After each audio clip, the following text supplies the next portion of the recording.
Hello, dear listeners, and welcome to Tantric Sex for Lovers and Others. My name is Anne Bland, your host and a Tantric edupreneur, the self-appointed leader of the Selfishly Happy Revolution. I'm doing a different episode today that I promised last time. Just to recap, we celebrated the 50th episode of this podcast, and also I've been doing a series of episodes for men's sexual health, and I was going to, because of invitation and request from a dear listener, I was going to talk about porn addiction. However, I would like to do a different episode, taking into account what is happening in the world right now and how I sense lots of people are suffering and struggling, and the energy is really confused and down and even scared. And I would like to take your attention to a movement that actually started with revenge porn.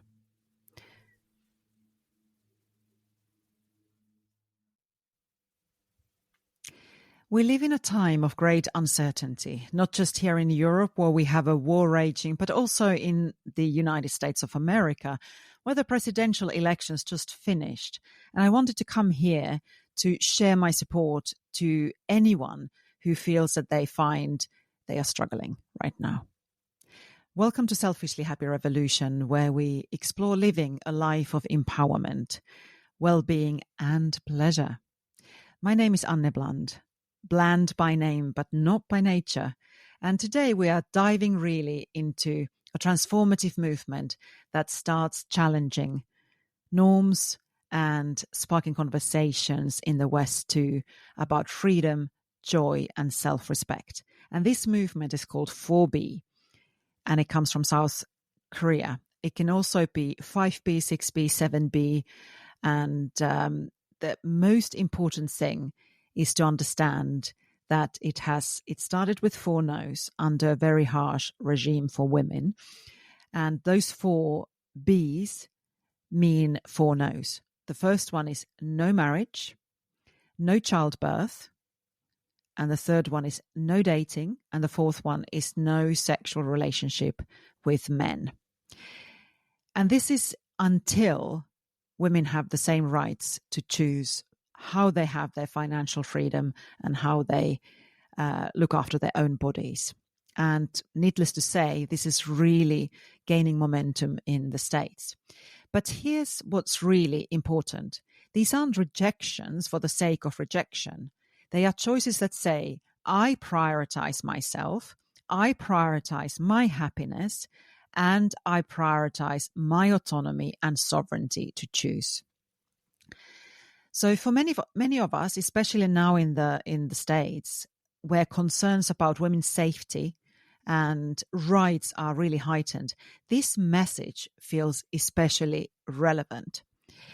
It has also increased its power in terms of finances and businesses, and also purchasing power. So that's why the 4B has moved into 5B, 6B, 7Bs, and so forth. And I do invite you to look into that and see how you feel about it. And in the spirit of Selfishly Happy, we are here to explore how embracing our autonomy and pleasure and well-being isn't just a personal choice. It is an act of rebel. It is an act of inner revolution, because you are choosing you. You are choosing to put that oxygen mask on yourself first before serving and helping others. And this is what all major religions as well throughout the world has always taught us, is to actually have that two-way thing. When you're loving others, you also are invited to love yourself in the same way. And what you're doing to others, you're also invited to do to yourself. So you need to have that two-way street and not just be out there for servicing others. So the 4B movement really challenges what's known as the dominance model, this very hierarchical, maybe even patriarchal model of economy and societal structure that amazing Dr. Rian Eisler describes as rooted in control and hierarchical imbalances. In this system or model, we are told how to live, how to love, and even how to find joy, not to mention the economical points of view. But these messages often prioritize productivity over anything else. Productivity over pleasure, productivity over joy and relationships and connections, and conformity over authenticity and autonomy. Many of us really feel trapped by expectations that drain us rather than uplift us. Trapped in expectations that put us down and not lift us up. And in the Selfishly Happy Revolution and through the lens of Tantra, and especially therapeutic Tantra that I'm very passionate about and creating content for, we say it's okay, even necessary, to reclaim your pleasure as a powerful positive force that you can show up in this world as a truly empowered, authentic, true self. Tantra teaches that pleasure isn't something superficial or comes from outwards or is indulgent in any kind of way. It's a way to connect deeply with yourself and with your partner or partners and with life herself. And pleasure in this sense isn't only about sexual and sensual experiences.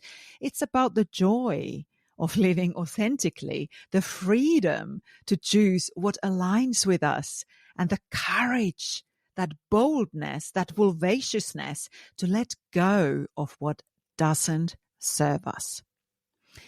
Imagine viewing pleasure as a life-giving force that restores us. This is where the 4B movement and Tantra align.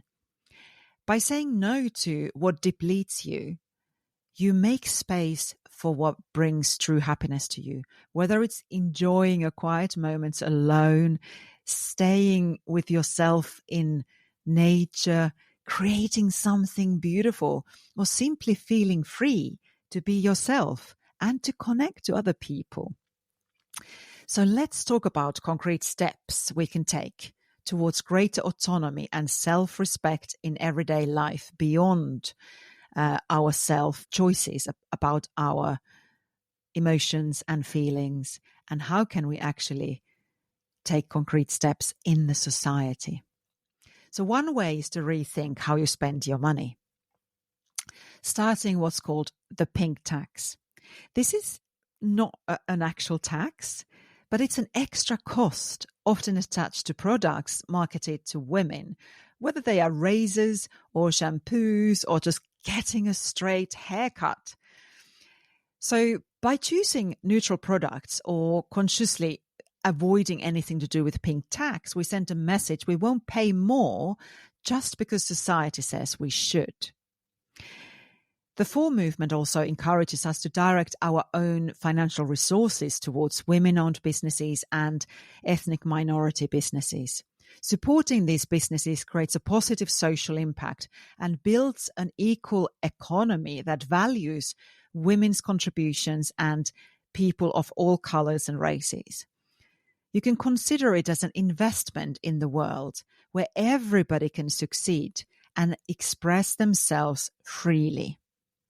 And finally, pleasure itself can truly be an act of defiance, a way to choose joy over burnout. In Tantra, pleasure is a path to self-connection, inviting us to feel fully alive, whether it's savoring a favorite meal, connecting deeply with friends, or practicing mindfulness.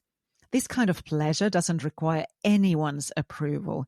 It's your right and your choice. This brings us back to Selfishly Happy.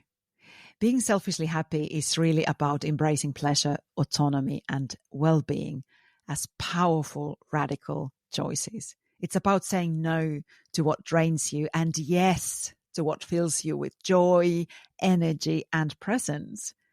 And the principles of the 4B movement, choosing authenticity, respecting personal boundaries, and valuing your joy, are in a way central to this. And to my male listeners, both of these revolutions are yours too. The dominance model has limits for all of us, asking you to live up to ideals and expectations that don't always feel true to you.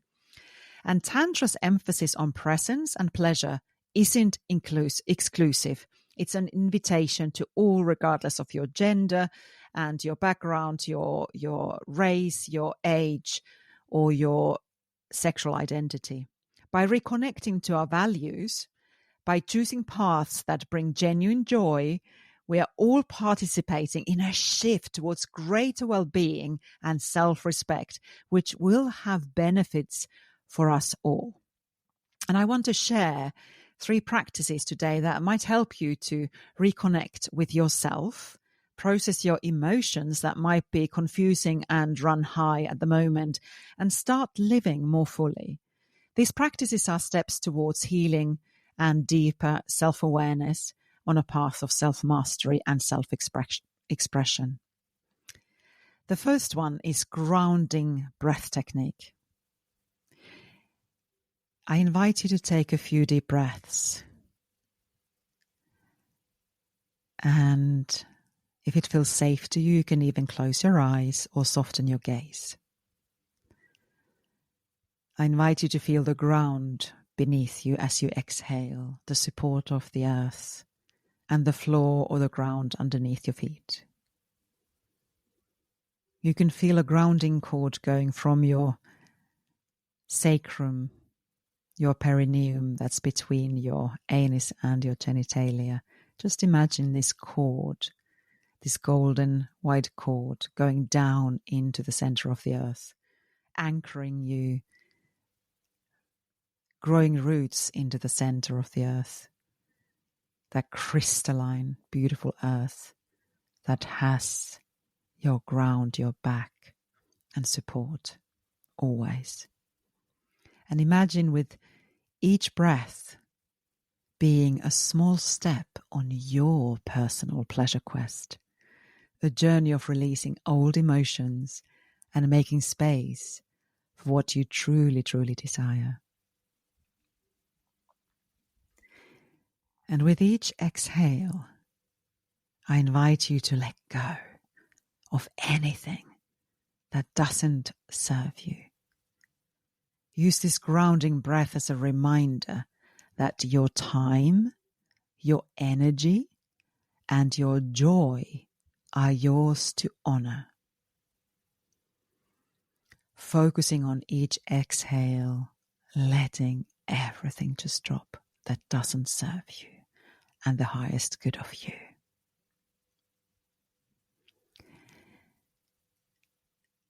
I next invite you to place your hand on your heart and keep your eyes closed if it feels safe, or softening your gaze.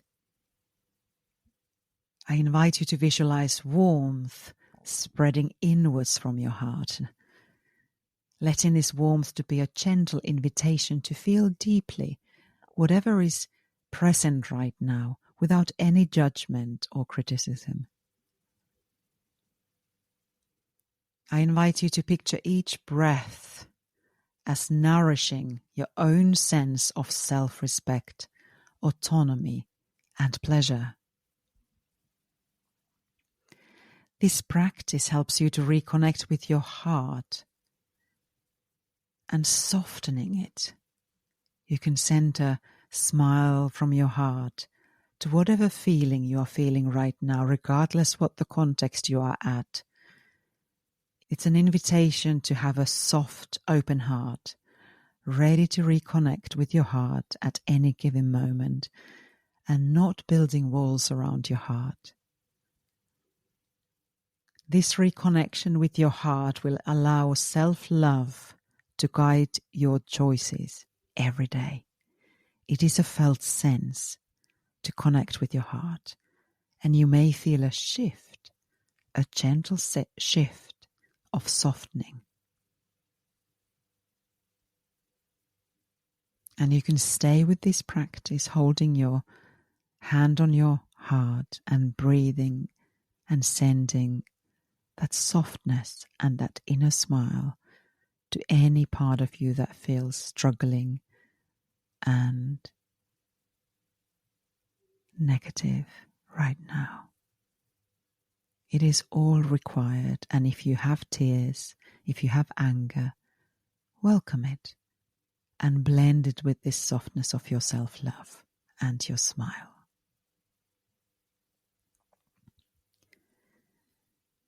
And I now invite you to take a moment to actually name whatever emotion you are feeling. You can speak it out loud.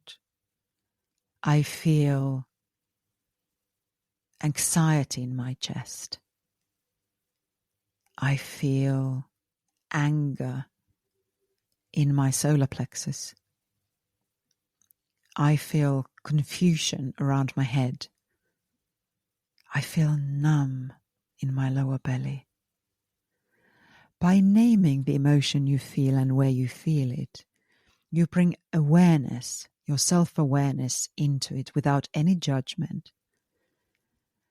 And I invite you to gently breathe into that feeling and releasing it, acknowledging it without attachment. This is part of your pleasure quest, a way to let emotions flow so they can inform and free you rather than control you. I'd love to remind you that your emotions are here to guide you, not define you. And when you're ready, you can slowly come back to this present moment and open your eyes again. And whatever you feel right now, it's okay. It's okay to grieve. It's okay to feel angry. It's okay to feel numb and confused. This is the time for introspection. This is the time to self-soothe and self-nourish. Do anything that makes you feel good, even if it's just lying down and listening to music, walking in the nature, calling a dear friend, doing some breathing exercise, doing some wild dancing to release any tension from your body. It's all good. So today, I invite each of us to take a page from the 4B movement to reclaim our lives in ways that honor pleasure, self-respect, sovereignty, that autonomy. And ask yourself, where are you saying yes out of obligation rather than joy and inspiration? And where could you start choosing happiness consciously, choosing presence and peace instead? And I also would like to invite you to make practical choices in society, avoiding the pink tax, supporting women and ethnic minority-owned businesses, and above all, finding joy in the everyday, even if it's just a little glimpse of joy, that 2%, that 1% of joy, whether it's a sunset or a little speckle of dust in the sunshine, a pet that you can stroke, a hug you can give to yourself, or somebody giving you. Live in a way that's selfishly happy, savoring a quiet morning, building meaningful connections, saying out loud your gratitudes and celebrations, and just choosing to be kind to yourself. The selfishly happy revolution isn't just about radical autonomy. It's about finding deep fulfillment and pleasure and joy in a world that often tells us to ignore our own needs. When we choose to live for ourselves, we open the door to a world where everyone has the freedom to live and live well and love fully. Thank you for listening and for being a part of this revolution, these revolutions, and for daring to live a life that's not only happy but deeply fulfilling, regardless of your context. And until next time, live boldly, live freely, love freely, and remember, the greatest gift you can give the world is a version of yourself that's alive, empowered, and thriving. Thank you for listening. My name is Anne Bland, the host of this podcast and a tantric edupreneur, and the leader of the Selfishly Happy Revolution.